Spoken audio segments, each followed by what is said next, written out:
Hey, what's up guys, it's Oakley, and we're going to be playing Total War Arena on Rubicon. I'm going to be playing as Alexander the Great. He's a pretty fun commander, especially when it comes to cavalry. He just, runs train. So what I decided to do is, for my build, I have one tier 3 Levy Slinger, and then I have two of the tier 4 Citizen Cav. Citizen Cav is very, very good.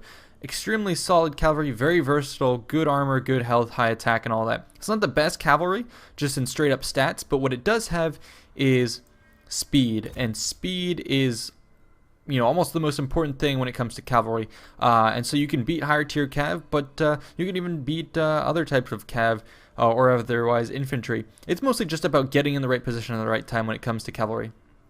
So in any case, as you've seen me do in previous battles, I like to mix my unit type. So I would recommend never really bringing all of one unit type, because that means arena is a lot about rock paper scissors, and if you bring scissors all the time, you'll be fine if you come up against paper. What happens when you come up against rock? And so that's why I like to bring kind of a mixed build most of the time, so it avoids those types of situations.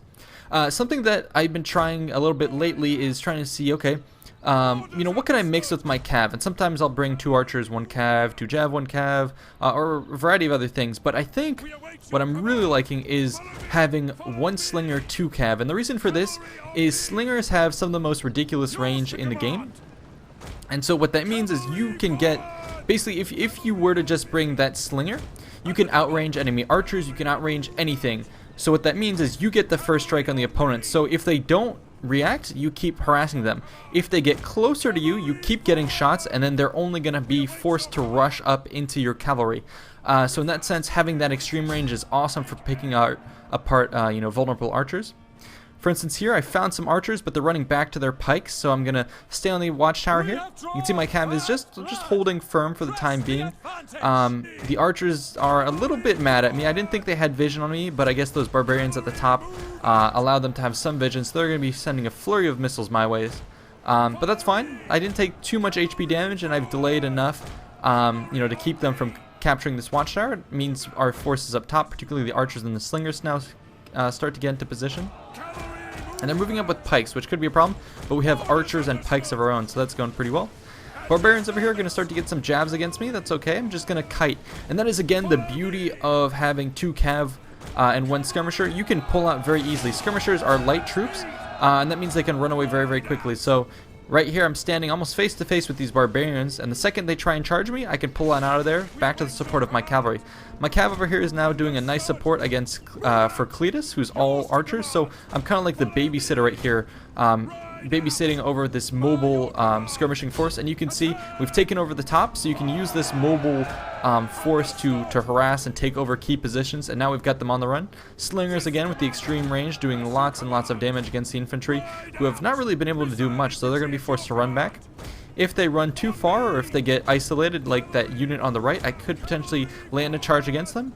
However, what I found is you don't want to get necessarily these early charges against infantry, because yeah, you'll do a lot of damage, but you don't trade cost effectively. So it's best to harass, especially, like I said, if you have these slingers, harass, force the enemy to stop, slow down, and turn around, and then shoot them in the back. That's where you get the most bang for your buck. And right there, I almost ran into that infantry. You can see how non-committal he is. He knows it's a bad engagement for him. I could have taken that engagement, but I know, like I just explained, it's not always best to go for those infantry. Instead, I'm going to go for softer targets, like the archers right here. So always keep an eye out for, where in the fog of war archers are firing from, and look to get these sick pickups. I'm going to pop various abilities right here and just do a huge strike right through those guys. I'm going to get so many kills, and then going to just charge right on through.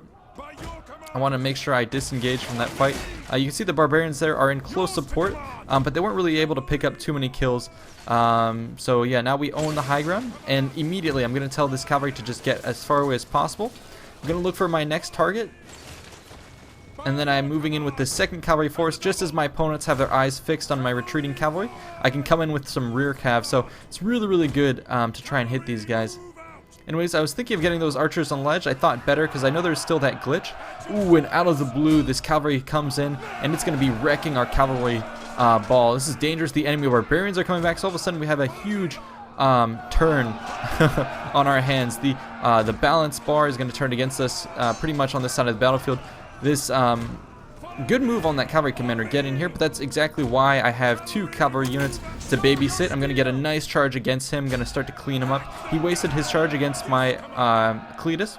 It wasn't so much of a waste, because, I mean, look at this. He's cleaning up all our guys, but it does allow my cavalry to go uncontested. So saving that charge is very important. You can see that 2nd cavalry unit is not able to chase down my own cav.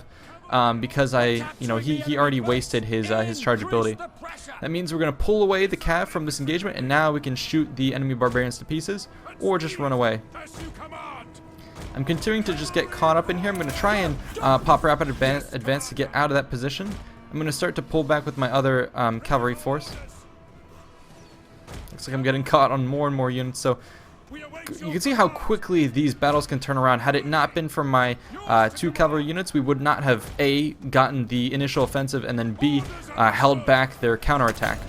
The reason I had brought this cavalry all the way over here, kind of far away, was because I had seen some enemy catapults and stuff firing for that position, so I wanted to go snipe some enemy high-value targets. At the end of the day, it was perhaps not the wisest of situations considering what happened on this front. So thankfully, I got a little lucky with my 2nd cav. But I am doing work over there. You can see we have a bunch of archers in that position, and they also need a little bit of babysitting. So I'm kind of the universal babysitter in this instance. And yeah, take a look at this. Coming back from the rear, gonna have a perfect positioning. The archers here are gonna start to panic and freak out. I'm gonna bring back my slingers again to suppress these guys as they reposition. And the barbarians here really not able to do too much. Here we go, lining it up. Gonna get a nice fresh strike on these guys. Gonna take them out completely, and then I'm gonna continue to charge on through. Slinger is gonna target the only units that can really stop my cavalry from reigning supreme. I'm losing a little bit of vision, so I'm not able to get the most cost-effective shots here. My slingers are spending a lot of time just kind of standing there. So my cav is going to try and get vision, but I'm slowly but surely taking more and more hits. My number is going to start to dwindle. So what I decided to do is I'm going to pull an all-out retreat, allow my slingers to cover the retreat of my cavalry, and just kind of wait on the other side of that river. I think we've dealt enough damage, and they're not quite mobile enough to stop us. See, I'm pulling the retreat, and I think once I'm on the other side, I'll be able to hold the enemy back. I'm going to be trying to kill these cavalry and archer units. You can see this is a smart commander. He brought 2 archers, 1 cav. Because he has that cav, he's able to ward my guys off. So what I'm trying to do is I'm trying to bait a charge out of him, waiting for an opportunity. I know our own archers are starting to shoot at him, so that's to my advantage. And we have some cav going through the other side, so I'm kind of trying to pull these cav out of position. It looks like I baited a charge out of him. Not really well done on his part. And then I'm going to just steamroll through those archers. And I'm not going to stop here. I'm just going to keep going through back to the security of our side. I got a nice, little pickup right there, and I'm going to try and disengage, pull back to our position, because I know I don't have a charge just yet. I got to wait about 30 seconds for that thing to come back. Meanwhile, over here, I'm going to continue to harass. I'm going to try and gain some vision, because they have a fair amount of guys coming this way. There's still a pretty healthy cavalry unit here, so I'm going to try and babysit them as well. I'm trying to keep an eye out on the cavalry that was chasing us earlier. I kind of lost track of it. I don't know if we wiped it out or if it returned to the main battlefield. So I'm being a little cautious. But now chasing the enemy forces downhill, I know exactly where they're going. I might even be able to land some nice rear strikes on these retreating guys, and my slingers with their range are going to be able to take those guys out. Over here, looks like I popped my ability before the enemy was able to, so I'm going to get a huge advantage right there. He's going to quickly get destroyed. And you can even see here why I kind of avoid landing some strikes on the enemy. You can see how I got a really, really nice shot on those guys from the back, but they just still held their own and killed my guys. So that's why you should avoid attacking heavy infantry until way, way late game, because if I had engaged earlier, I would have had much lower cavalry numbers at this point. So this guy is just going to be used for spotting, allowing my slingers on the high ground to continue to pepper the barbarians. And they have a pretty healthy unit right there, so that's enough to kind of overwhelm our base. So I'm just going to keep an eye on them. I know they have no skirmishers, so we're still doing pretty well. There's a huge archer blob over there, so that is going to be my next priority. He's doing a lot of suppressing fire on our pikes. I got to really knock that out. Barbarians here still have some javelins. They're not super damaging like the pillow would be, so I'm able to kind of weather that storm. And then over here, ooh, yes. Gonna get an awesome strike right through another units of these archers. So yeah, I'm racking up the points right here, but the numbers game is not going super well for our team. Looks like we're actually down by about 10 guys, so the point distribution is also close as well. Looks like it's going to be down to my cavalry left. The enemy has a lot of archers and straggling units all around. So it's going to be up to the cavalry in the late game to really get rid of these guys. If archers make it to the late game unopposed, you pretty much have a guaranteed win, because they can decap easily, they can kite you to death. They're faster than infantry, so yeah, it's very, very important to keep your cavalry alive. Back at base, it looks like our guys have been absolutely destroyed. I'm going to try and do focus fire right there, which is an ability you can pop that lets you fire in the dark. It looks like I got some nice hits. That's going to anger the barbarians. That's fine. I'm just going to try and keep them out of that position.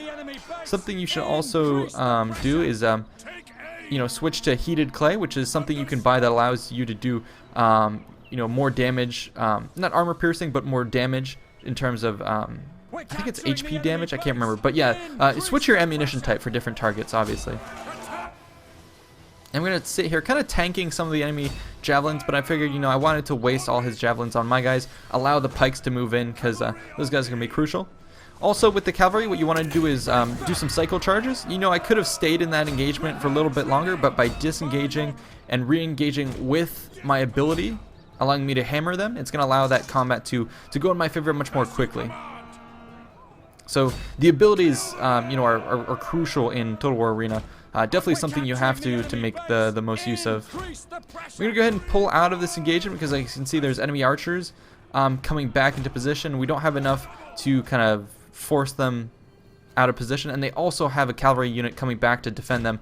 So what I'm going to do is I'm going to decide to target those archers, but in a very sneaky way. So I'm going to pretend to leave the battlefield, and I'm going to come back from the rear, hoping to knock those guys out, because those archers are kind of the only thing that's left. They have that like half strength cavalry unit, and that's kind of it. So yep, now going to start to engage. It looks like the enemy cav is been baited out. I successfully made them think that my cavalry was gone. I guess they had a short attention span. So he's crossing the river. I'm going to get my slinger shots against him. Looks like he knows something's up, so he's going to start coming back, but it's not going to be in time. My cavalry has its sights set.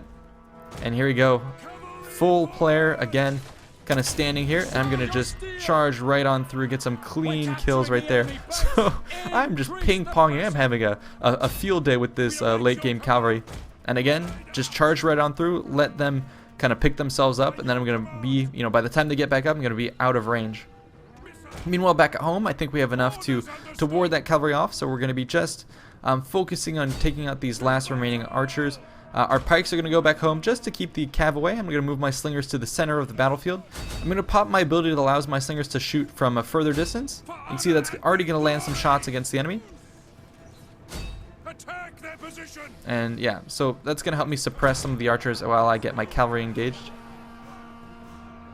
Quickly going to clean these guys up, and you can see the numbers came down to 217 men to 71 men left, out of like 3,000 from the beginning, I think. So yeah, this is very, very crucial battle. You can see I'm kind of the only player left on our team that's able to do damage. So definitely being the MVP this round, which is kind of usually the role you end up filling as a cavalry commander. And it's very, very, very rewarding being a late game cav, because you can see, I mean, no one can really stop me at this point. I'm just going around raking in the points here. So the only thing that's really left, I think, is the enemy cav, which we haven't sighted in a while. So trying to keep an eye on him. I mean, the points right now we're about 1.1k ahead. The army count we're 150 ahead. So I think we got this solidly in the bag, which is why I popped that GG. But there is still some kind of lurking cavalry.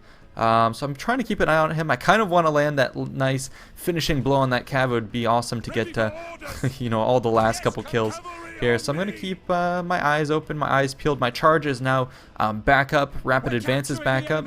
So we're going to try and take a look at these Lithobolos who are moving up. Those are kind of a prime target for the enemy cav. He could get a fair amount of points by cleaning that up. So I'm trying to keep an eye on where the cav is, and there you go. It looks like it was no, looks like I'm deciding to look at those units, kind of zombieing out. But yeah, looks like here's the cav. So there they go. They were trying to get some last couple of points. My slingers are going to start to get some shots off. And here you go. Again, kind of the story of this battle. Me coming in to babysit the Lithobolos. Looks like I saved them, and I just rampaged through the enemy cav. Looks like he popped the slaughter ability, so he was using Sinane Sorry. But I think Alexander versus Keenan, Alexander will win, especially with the bonuses that I have on him right now. So I took over that battle pretty significantly, got a huge number of kills, and I think this is a build that I feel solid playing with. 2 cav, citizen cav, 1 levy slinger, extremely powerful. I'm going to be looking to get more upgrades on my slingers and try and get to helot slingers, which are even better. See how much more potent I can be. So there you go, ladies and gentlemen. I hope you guys enjoyed. This is one of my better games that I've played. I know as of late, exploring these cavalry builds, I tend to do pretty well, but this one, quite exceptional. 516 HP on this melee cav, 102 on that one, 170 on my slinger. So the slinger is, even outperforming my cav. And look at this, 7.7k points earned in that battle. That is ridiculous. That is huge.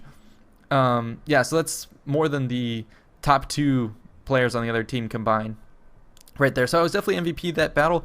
Definitely recommend this type of play style, and I think if you rewatch this video or future videos, I'm going to keep trying to explain exactly how to use this, but you can see how brutal the slinger range is coupled with the cavalry support, how brutal that can be, and how important it is to have cav to exploit the enemy getting kind of isolated, but also to keep it back home to babysit.